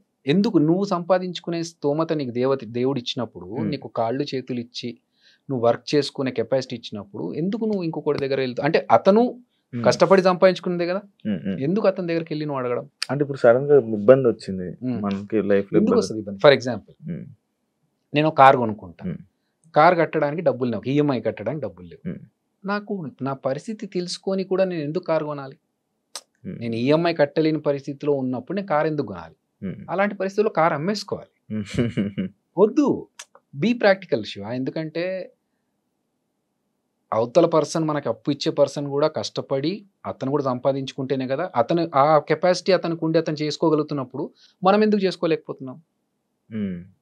సో నేను కొన్ని పెట్టుకున్నాను అట్లా, ఎవరిని హర్ట్ చేయొద్దు, లేకపోతే మన వల్ల ఇంకొకటి బాధపడొద్దు, మన పని మనం చేసుకుంటూ పోవాలి. ఎందుకు వేరే వాళ్ళ దాంట్లో మ్యాటర్స్లో తల దూర్చడాలి? ఇవన్నీ ఫినాన్షియల్ ఓకే అన్న, ఐఎమ్ హ్యాపీ. సంపాదించుకున్నా, నేను కష్టపడి సంపాదించుకున్నా. ఎందుకంటే నాకు తెలుసు సినిమా ఇండస్ట్రీలో స్ట్రగుల్స్ ఉంటాయని. సో నేను వర్క్ చేశాను, డబుల్ షిఫ్ట్స్ చేశాను. మార్నింగ్ సాఫ్ట్వేర్ జాబ్ చేశాను, మధ్యలో ఈవెంట్స్ చేశాను, జబర్దస్త్ చేశాను. ఒక్కొక్కసారి ఎలాంటి పరిస్థితిలో ఉండేదంటే, నైట్ 2 o'clock వరకు షూటింగ్ చేసి మళ్ళీ మార్నింగ్ 8 కల్లా ఆఫీస్కి వెళ్ళిపోతే, కళ్ళకి నిద్ర లేక ఇట్లా రెడ్గా అయిపోతే ఒక 10 నిమిషాలు బ్రేక్ తీసుకుందామని వెళ్ళి బాత్రూంలో కమోడ్ క్లోజ్ చేసుకొని బాత్రూంలో ఒక 10 నిమిషాలు పవర్ న్యాప్. చాలా సందర్భాల్లో కార్లో డ్రెస్ మార్చుకున్న సిచ్యువేషన్స్ ఉన్నాయి నాకు. షూటింగ్ నుంచి ఆఫీస్కి వెళ్ళాలి, షూటింగ్ అయిపోయినాక హ్యాపీగా ఇంటికి వెళ్ళి పడుకోవచ్చు కదా, లేదు నేను ఆఫీస్కి వెళ్ళాలి. షూటింగ్లో మధ్యలో ఆగి షర్ట్ మార్చుకొని మళ్ళీ ఫార్మల్స్ వేసుకొని వెళ్ళి షూ వేసుకొని ఆఫీస్కి వెళ్ళేటప్పటికి మంచి నీట్గా దూకొని ఆఫీస్లోకి వెళ్ళిపోతాను. సో అది నాకు ఎవరో ఫ్రీగా ఇచ్చిన డబ్బు కాదు, నేను కష్టపడి డబల్ షిఫ్ట్లు, ట్రిపుల్ షిఫ్ట్లు చేసుకుంటూ ఒకసారి ఇక్కడ చేసుకొని మళ్ళీ అక్కడికి వెళ్ళి okay, that's okay, because we are not working for free. So డబ్బులు వస్తున్నప్పుడు మనం కష్టపడడంలో తప్పలేదుగా. అలా ఫైనాన్షియల్గా నాకు నేను జబర్దస్త్లో రాకముందే నువ్వు కొనుక్కుండే, నేను సూపర్. అంటే ప్రొఫెషనల్, లైక్ మీ ప్రొఫెషనల్లో కొన్నిసార్లు బాధపడ్డ సిచ్యువేషన్లు ఉన్నాయని నేను బాధపడ్డా. కొన్నిసార్లు చాలా సార్లు పడతా ఉంటాం, అంటే అదే నేను విన్నది. లైక్ నువ్వు సపరేట్గా వెళ్ళి ఎలోన్గా ఫీల్ అవుతావు ఉంటుంది, ఈ బాధను మళ్ళీ వేరే వాళ్ళకి ఎవరు షేర్ చేసుకోవు. అంతేగా, మనం హ్యాపీనెస్ షేర్ చేసుకోవాలని బాధలు షేర్ చేసుకుంటే ఏడుస్తావా? రేర్ కేస్, చాలా రేర్ కేస్. ఎలాంటి సందర్భాలు ఏడుస్తావా నార్మల్గా? నేను కొంచెం ఇమోషనల్. అవును, అన్నప్పుడు అర్థమైందన్న. లేదు, ఫ్యామిలీకి రిలేటెడ్ అట్లాంటివి ఏదైనా ఉంటే నేను అసలు తట్టుకోలేను. అదర్వైజ్ నేను ఒక చిన్న ఇన్సిడెంట్ చెప్తాను. మంచి క్వశ్చన్ అడిగిన దానికి నేను ఒక ఇన్సిడెంట్ చెప్తాను. చేతికి నాకు 15 కుట్లు పడ్డాయి. ఓకే, సో ఇదేం జరిగిందంటే ఒక మూవీలో ఫైట్ సీక్వెన్స్ చేస్తున్నాం. ఆ కొట్టినప్పుడు ఆ ఫైటర్కి పన్నుకు తగిలింది. తగలడం వల్ల ఇది కట్ అయిపోయి ఇది ఇంత వాచిపోయింది, అప్పుడే బ్లడ్ బ్లీడ్ అవుతా ఉంది, ఇది కట్ అయిపోయింది. ఇంకా చేతికి కట్టుకొని షూటింగ్ మధ్యలో ఆపలేంగా, వాళ్ళకి ఇబ్బంది, మళ్ళీ అంతమంది వెయిట్ చేస్తున్నప్పుడు కట్టుకొని షూటింగ్ అంతా ఫినిష్ చేసాం. మార్నింగ్ 9కి 8:30, 9కి దెబ్బ తగిలితే ఈవినింగ్ 6 వరకు షూటింగ్ అలాగే చేసాం. అయిపోయేసరికి ఇంత లావుగా వాచింది. ఏడుపు రావట్లేదు, బాధ, నొప్పి కొడతా ఉంది లోపల నుంచి. కానీ అది అయిపోయాక నేనే కార్ డ్రైవ్ చేసుకుంటూ మళ్ళీ ఇంటికి వచ్చి ఇంట్లో వాళ్ళకు చెప్పకుండా పట్టి కట్టేసుకున్నా కదా, ఏం లేదు, చిన్న లోపల ఏముందో తెలియదు వాళ్ళకి. అప్పటికే సూచర్స్ వేయించేసి పట్టి కట్టేసుకొని పైకి వచ్చేసి ఫంక్షన్ ఉందన్నారు కదా పోదామా అని. కానీ చేతికి బాగాలేదు కదరా నీకు, ఏం కాదు ఒక చేయి ఉంది కదా. సో ఒక్క చేతితో డ్రైవ్ చేసుకుంటూ వాళ్ళని తీసుకెళ్ళా. అంటే ఫిజికల్గా నేను మెంటల్గా, అంటే ఇప్పుడు నాకు చెయ్యి నొప్పేసింది, అయ్యో నాకు ఎట్లా అని చెప్పి బాధపడుకుంటూ కూర్చునే టైప్ కాదు. అదే చెయ్యి పెట్టుకొని అలాగే చెయ్యి అట్లా పెట్టుకొని యుఎస్కి వెళ్ళా. ఇంకోటి నెక్స్ట్ 2 daysలో యూఎస్లో షో అండి. సో నాకు ఇప్పుడు చేయి బాగాలేదు, నేను ఆగిపోతాను, నాకు నొప్పేస్తుంది, ఇవన్నీ ఉండవు. తగిలింది పోతుంది, తగ్గిపోతుందిలే, ఆ టైప్ ఆఫ్ పర్సనాలిటీ. ఇది అయ్యింది కదా అని చెప్పి బాధపడుతూ కూర్చొని దాని గురించి ఓకే వాట్ నెక్స్ట్, దీన్ని ఎలా మనం సాల్వ్ చేసుకోవాలి, ఈ ప్రాబ్లం వచ్చింది, ఇంత క్రైసిస్లో ఉన్నాము, దీన్ని ఎలా సాల్వ్ చేసుకోవాలి. నాకు చాలా అవమానాలు జరిగాయి. ఒక రౌండ్ టేబుల్, ఒక 4-5 కూర్చోబెట్టి నేను ఒక డైరెక్షన్ చేస్తా అని చెప్పి ఒక స్టోరీ చెప్పడానికి వెళ్ళినప్పుడు ఇన్ఎక్స్పీరియన్స్డ్ వాళ్ళంతా. నేను రాజమౌళి గారి దగ్గర వర్క్ చేశాను, ఇన్ని సంవత్సరాల నుంచి ఇండస్ట్రీలో ఉన్నాను అని నేను అక్కడ డిసప్పాయింట్ లేదు. నాకు 6 కూర్చొని ఇది ఎట్లా అదెట్లా, అంటే వాట్ ఈజ్ యువర్ ఎక్స్పీరియన్స్, మా ఎక్స్పీరియన్స్ గురించి మీరు పక్కన పెట్టండి, మేము డబ్బులు పెడుతున్నాం, మీరు చెప్పండి దీనికి. సరే okay, give me some time, I will prove it అని చెప్పి నేను మళ్ళీ నైట్ కూర్చొని ఒక ఇది ప్లాన్ చేసి వాళ్ళకి 1 గంటలకు రాత్రి మధ్యరాత్రి లేచి ఇదంతా ప్లాన్ చేసి this is what I was thinking, ఇప్పుడు మీకు సాటిస్ఫాక్షన్, ఎందుకంటే నేను మాటలో చెప్తే మీకు అర్థం కాదు, దిస్ ఈజ్ ద ప్రూఫ్ అని చెప్తే ఓకే. సో అవన్నీ జరుగుతున్నప్పుడు ఏంటంటే ఇంత పేరు సంపాదించుకొని ఇన్ని సంవత్సరాల నుంచి ఇండస్ట్రీలో ఉండి వాళ్ళు మాట్లాడుతుంది ఏంటంటే ఓకే ఎలా నమ్మాలండి అని అంటే అదోకే, యాజ్ ఇఫ్ అసలు నీకు రాదు, నువ్వు వేస్ట్ అన్న రేంజ్లో మాట్లాడుతూ ఉంటే ఎంత బాధ అనిపిస్తూ ఉంటుంది. కానీ ఓకే, అది వాళ్ళ పాయింట్, మనం we have to prove. Jabardasth స్టార్టింగ్లో నేను 13 స్కిట్ల వరకు నేను కొట్టలేదు. నేను అమితాబ్ బచ్చన్ ఒక ఎగ్జాంపుల్గా తీసుకుని I always look at the positive side. Amitabh Bachchan కూడా 13 సినిమాలు హిట్లు పడలేదు, అసలు నీ వాయిస్ ఏం వాయిస్ రా బాబు అని పంపించేసిన పర్సన్ అతను. తర్వాత ఈరోజు సూపర్ స్టార్ అయ్యాడు. మనం ఎందుకు పక్కనే బాధపడి వెళ్ళిపోవాలి, లెట్స్ ప్రూవ్ అని చెప్పేసి ఒక స్కిట్ కష్టపడి బాగా చేసి కొడితే సూపర్ ఇంకా వెళ్ళిపోదాం చాలే అనుకున్నాను. మళ్ళీ ఇంగ్లీష్లో ఒక సేయింగ్ ఉంది, మనం ఫస్ట్ది సెకండ్ది కొట్టలేకపోతే ఫస్ట్ది ఫ్లూక్లో వచ్చిందిరా, ఆడు వెళ్ళిపోతున్నాడు కాబట్టి ఇచ్చినట్టున్నారులే అని అంటారు. వద్దు చేసి చూపిద్దాం అని చెప్పి మళ్ళీ సెకండ్ స్కిట్ కొట్టే. ఇంకా దాని తర్వాత మెల్లమెల్లగా ఓకే నాకు ప్యాటర్న్ అర్థమయ్యి, సో అలా ప్రాబ్లం వచ్చినప్పుడు దాని గురించి బాధపడే కంటే దీన్ని ఎట్లా సాల్వ్ చేసుకోవాలి, what is the next step అని ఆలోచిస్తాను. చాలా సార్లు అవమానాలు జరుగుతూ ఉంటాయి కానీ ఏడ్చుకునేంత ఇదైతే కాదు, నేను బాధపడను అట్లా. ఓకే, ఎమోషనల్ మన కంట్రోల్ చేసుకుని అన్న. మన జబర్దస్త్ వాళ్ళు లైక్ పొలిటికల్గా కొంచెం బాగా సపోర్ట్ చేస్తుంటారు, పొలిటికల్లోకి వెళ్తుంటారు. నువ్వేంటన్నా దేనికి సపోర్ట్ చేయవు, దేనికి వెళ్దాం? చెప్పేగా మన పని మీద మనం కాన్సన్ట్రేట్ చేద్దాం, మన పని ఫోకస్. ఇక్కడ నాకు ఆల్రెడీ డైరెక్షన్ ఇదన్నీ ప్లాన్స్ ఉన్నాయి కదా, ఈ ప్రాజెక్ట్ ఒకటి స్టార్ట్ అవుతా ఉండింది, ఆ పనిలో ఉన్నాము. ప్లస్ నాకు నిజంగా కూడా పెద్ద పాలిటిక్స్ అంటే పెద్దగా ఇంట్రెస్ట్ ఉండదు. అట్లా పాలిటిక్స్ అంటే నువ్వు అడిగిన ఫస్ట్ క్వశ్చన్కి ఆన్సర్ అదే అవుతుంది, రాజకీయాలు జరుగుతాయంట కదా అన్నప్పుడు నాకు రాజకీయాలు జరుగుతాయి అనే విషయంలో ఇంట్రెస్ట్ ఉంటే నేను రాజకీయాలు ఎక్కడో ఒక దగ్గర గేమ్ ఆడాల్సి వస్తుంది. అంటే I like who is the best administrator. అది ఎవరైనా సరే, if they are doing good for the society or for the people, I definitely respect them and love them. అంతవరకు. అంటే జీవితంలో ఒక ఫైనల్, ఇది నాకు ఫైనల్ ఒక డ్రీమ్ అని అనుకునేది ఏంటన్నా అనేది? నాకు యాక్చువల్గా డైరెక్షన్ అనేది ఉండింది. డైరెక్షన్ చేయకుండా అంటే ఈ కోవిడ్ ఇవన్నీ చూసిన తర్వాత వచ్చిన వాళ్ళందరూ పుట్టప్ప ఎగిరిపోతున్నారు, ఇదేమో మన కోరిక చాలా రోజుల నుంచి జబర్దస్త్లోకి రాకముందు నుంచి డైరెక్షన్ చేయాలనే కోరిక ఉండింది, తీరకుండానే పోతానా అలాంటి సిచ్యువేషన్. ఎందుకంటే ఈ మధ్య కాలంలో హెల్త్ ఇష్యూస్ తోని ఎంగేజ్ ఉన్న వాళ్ళు కూడా అందరూ ఎప్పుడు ఏమవుతుందో తెలియట్లేదు, లైఫ్ ఈజ్ అన్ప్రెడిక్టబుల్ ఇప్పుడు ప్రెసెంట్.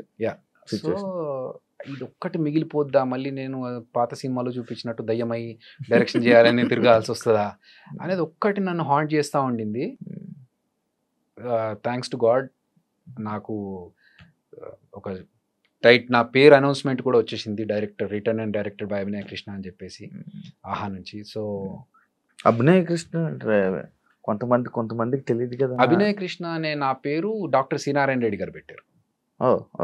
సో నేను ఒకసారి ఒక ప్రోగ్రామ్ చేస్తున్నప్పుడు ఆయన చూసి ఏం పేరు అమ్మా నీ పేరు అంటే హరికృష్ణ, నా అసలు పేరు హరికృష్ణ. సో నేనే మర్చిపోయా యాక్చువల్లీ ఇప్పుడు. సో హరికృష్ణ సార్ అంటే నీ పేరు నీ నీ పర్ఫార్మెన్స్కి నీ టాలెంట్కి తగ్గ పేరు కాదమ్మా అది, నీకు ఇంకా వేరే ఏదైనా ఉండాలి అంటే, సార్ నేను వెయిట్ చేస్తున్నాను అలాంటి కొత్త పేరు ఏదైనా పెట్టుకుందాం. ఎందుకంటే నేను చిరంజీవి గారి ఫ్యాన్. సో చిరంజీవి గారు ఎప్పుడైతే శివశంకర వరప్రసాద్ నుంచి చిరంజీవి అయ్యారు, అరే నేను కూడా ఏదైనా పేరు మార్చుకుంటే బాగుంటుందేమో నాకు కూడా అనే దాంట్లో ఉన్నప్పుడు కరెక్ట్ టైంలో అది కోఇన్సిడెంటల్గా ఆయన నీకు వేరే ఇంకో ఏదైనా పేరు ఉంటే బాగుంటుందమ్మా అంటే, సార్ నేను వెయిట్ చేస్తున్నాను సార్ అలాంటి పేరు కోసమే అంటే, సరే నేను చెప్తానులే అన్నారు. అంత పెద్ద మనిషి ఆయనే చెప్తా అన్నప్పుడు ఇంకా మనకి ఓకే సార్ అంటే నాకు రేపటి వరకు టైం ఇవ్వు నేను చెప్తా అన్నారు. ఓకే రేపటి వరకు అనుకున్నాను. ఆయన ప్రోగ్రామ్ ఫినిష్ అయ్యే లోపు స్టేజ్ మీద పిలిచి అభినయ కృష్ణ ఎలా ఉంది అన్నారు. ఇంకా అస్సలు నాకు మాటలు లేవు, ఫిక్స్ టైటిల్. కొంతమంది ప్రేక్షకులు గుర్తుపట్టలేరు కదా అన్న, ఆడియన్స్ ఓకే ఫేస్ అయితే గుర్తుపడతారుగా, ఫేస్ గుర్తుపడతారు చాలే. ఇప్పుడు వేణు వండర్స్, టిల్లు వేణు ఎల్దండి, సో అభి అనేది అయితే ఉంది, అభినయ కృష్ణ. అయితే అదిరే అభి కంటే ముందు నుంచి అభినయ కృష్ణ అనే పేరు నాకు ఉంది. సో మధ్యలో జబర్దస్త్ ద్వారా అదిరే అభి అనే వచ్చింది తప్ప అభినయ కృష్ణ అనేది ఫస్ట్ నుంచి ఉంది నాకు. సో ఇప్పుడు తెలుసుకుంటారు అభినయ కృష్ణ కంటే అదిరే అభి కంటే ముందు అభి అని ఏకే అని తెలుసు జనాలకి. నేను రంగం అనే ప్రోగ్రామ్ లో బ్యాండ్ ఉండేది నాకు, మా టీవీలో రంగం అనే ప్రోగ్రామ్ చేసినప్పుడు ఏకే అనే బ్యాండ్ ఉండేది. సో రష్మి ఇప్పటికీ ఏకే అని పిలుస్తుంది. అట్లా అప్పుడు ఆ పేరు జబర్దస్త్ లో ఉన్నప్పుడు అదిరే అభి, ఇప్పుడు అభినయ కృష్ణ. ఓకే కొత్తగా పేరు నా పేరు ఇదండి అని చెప్పుకుంటుంది, ఫైన్. ఫేస్ అయితే తెలుసు కాబట్టి ఓహో ఈ పేరు మారిందా అనుకుంటే చాలు. జబర్దస్త్ వల్ల ఏమైనా ఎఫెక్ట్ అయ్యావా? పాజిటివ్ గానే నెగిటివ్ గానే. రెండు. నేను నెగిటివ్స్ పెట్టుకోలేదు మైండ్ లో, బట్ పాజిటివ్ అయితే డెఫినెట్ గా ఫైనాన్షియల్ గా నాకు సపోర్ట్ దొరికింది, పేరు బాగా వచ్చింది నాకు. పెద్ద డైరెక్టర్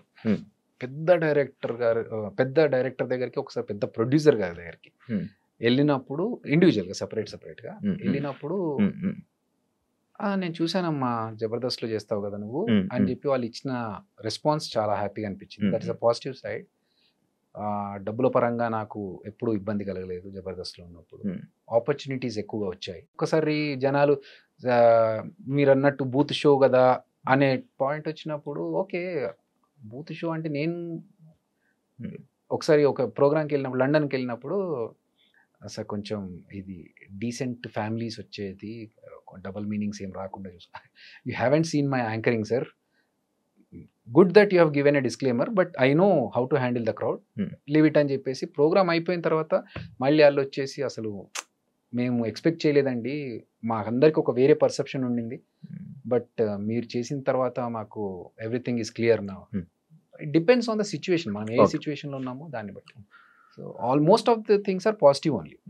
కానీ ఎప్పుడైనా నో చెప్పలేక చేసి ఇబ్బంది పడింది ఏముందా? చాలా సార్లు ఉందా అన్న నీకు అది? నో చెప్పలేవా? నో చెప్పలేను అంటే నేనేం ఆలోచిస్తా అంటే, తెలుసు నాకు అవతల వాడు మనం వాడుకుంటున్నాడు, మనం నో చెప్పలేకపోతున్నామని తెలుసు. సో దీనివల్ల నాకు ఏమైనా లాస్ ఉందా అని ఆలోచిస్తాను. ఓకే దీనివల్ల నేను టైం స్పెండ్ చేస్తున్నాను, మేబీ కొంచెం ఎఫర్ట్స్ పెడుతున్నాను, అంతే కదా, ఓకే ఫైన్, ఆడికి హెల్ప్ అవుతుంది కదా, లెట్ ఇట్. ఇంత ఈ సినిమా జర్నీలో నీకు అర్థమైంది ఏంటన్నా? క్లియర్గా నాకు ఇంకా అర్థం కాలేదు. ఎక్స్పీరియన్స్ లేదు చెప్తాను కదా, సిచ్యువేషన్ బట్టి మారుతూ ఉంటుంది, ఫిలాసఫీ మారుతూ ఉంటుంది శివ. ఇప్పుడు రాజారవీంద్ర గారితో నిన్న ఏదో టాపిక్లో మాట్లాడుతూ అంటే, నీ వల్ల కాదు అభి, నువ్వు నీ ప్యాటర్న్ అది కాదు అసలు, నువ్వు అలా చేయలేవులే అంటే, అవుట్ ఆఫ్ ద బాక్స్ వెళ్ళి నేను ఇది ఇలా కాకుండా నేను కూడా స్ట్రిక్ట్గా ఇలా ఉండాలి అలాగే ఉండాలి అని అనుకుంటున్నా అన్న అంటే, నీ పని కాదయ్యా, నువ్వు అలాంటి పర్సన్ కాదు, నీ సాఫ్ట్ నేచర్, నువ్వు అలా చేయలేవు. So depends. కొన్నిసార్లు నేర్చుకున్నది ఏంటి అంటే, పర్టికులర్గా ఇదేం చెప్పలేము కానీ ఒక్కొక్క మైల్ స్టోన్ ఒక్కొక్క లెసన్ మనకి, ఒక్కొక్క ఇన్సిడెంట్ ఒక్కొక్క లెసన్. ఓకే ఇలాంటి వాళ్ళని నమ్మొద్దు, ఇలాంటి వాళ్ళతో మంచిగా ఉండాలి, ఇలాంటి దాంట్లో ఓకే ఇలా ఇంకొకరిని హర్ట్ చేయొద్దు, అవి ఎవరిని చూస్తున్నా కూడా నేర్చుకుంటాను. ఎందుకు తక్కువ ఇంటర్వ్యూలు తక్కువ పబ్లిక్లోకి ఎందుకు వస్తాను ఏమో తెలియదు, నాకు వచ్చిన దాంట్లో చూజీగా ఓకే మనకు తెలిసిన వాళ్ళు, ఇప్పుడు నువ్వు అడిగావు ఓకే అన్నాను. సో అట్లా బాగా తెలిసిన వాళ్ళు అయితే ఓకే, అదర్వైజ్ ఎక్కువగా ప్రతి ఒక్కరు అంటే అవతల వాళ్ళకి హెల్ప్ అవుతుందని చెప్పేసి చేయడం వరకు ఓకే, కానీ అది ఎక్స్ట్రీమ్ వెళ్ళిపోకూడదు. వాళ్ళు ఏంటంటే ఇది చిన్న విషయానికి ఆ పెద్ద విషయానికి అన్నిటికీ నువ్వు వచ్చేసి కూర్చో ఇక్కడ మాట్లాడాలి అంటే అక్కడ నో చెప్తే బాగుంటది కదా అనేది అక్కడి నుంచి కొన్ని ప్లేసెస్లో I avoid. Thank you so much bro. చాలా మంచిగా మాట్లాడుకున్నాం. ఎక్కువ బర్స్ట్ అవుట్ అవ్వకుండా చాలా బస్ట్ అవుట్ అవడానికి ఏం లేవు, మంచిగా హ్యాండిల్ చేసావు. Thank you so much. And నీ డైరెక్షన్ మంచి మూవీ సిరీస్ ఏదైతే ఉందో అది మంచి సక్సెస్ అవ్వాలి. చిరంజీవ సక్సెస్ అవ్వాలని, ఆడియన్స్ లో మంచి వ్యూవర్షిప్ రావాలని, దాని గురించి మళ్ళీ మాట్లాడుకుని ఎలా అయితే వేణుగారికి నేమ్ వచ్చిందో సిరీస్ లో ఒక డైరెక్టర్ యాజ్ ఎ డైరెక్టర్ గా కూడా నీకు అంత మంచి నేమ్ రావాలని మనస్ఫూర్తిగా కోరుకుంటున్నాను అన్న. And all the best for your next projects. And అందులో నాకు కూడా ఒక అవకాశం ఇస్తాను. ముందు చెప్పావు కాబట్టి ప్లాన్ చేద్దాం. థ్యాంక్ యూ సో మచ్ అన్న. చూసారు కదా ఇంటర్వ్యూ. ఇంకో గెస్ట్ తో మళ్ళీ మీ ముందుకు వస్తా. అంతవరకు